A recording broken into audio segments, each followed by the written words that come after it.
Hi friends, పొద్దున్నే పిల్లలకి lunch box recipe ఈజీగా సింపుల్గా అయిపోవాలంటే నేను ఇప్పుడు ఈజీ రెసిపీ చూపిస్తాను చూడండి. ముందుగా ఆయిల్ తగినంత, దాంట్లోకి ఆవాలు జీలకర్ర చిటపటలాడిన తర్వాత ఒక గుప్పెడు వేరుశనగ పప్పు, ఒక స్పూన్ మినప్పప్పు కొంచెం వేగాలి.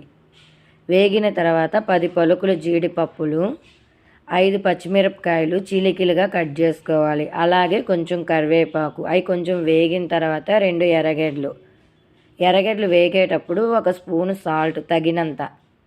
ఇలా కొంచెం బాగా వేగిన తర్వాత మనకి బయట షాపుల్లో దొరుకుతుంది పులిహోర ప్యాకెట్, అది ఒక 2 స్పూన్లు వేసుకోండి. ఈ రెసిపీ ఇంట్లో బ్యాచిలర్స్ కానీ చేసుకోవచ్చు. ఇంట్లో వాళ్ళు ఎవరూ లేనప్పుడు ఇలా చేసేసుకున్నామంటే సింపుల్గా పులిహోర రైస్ రెడీ.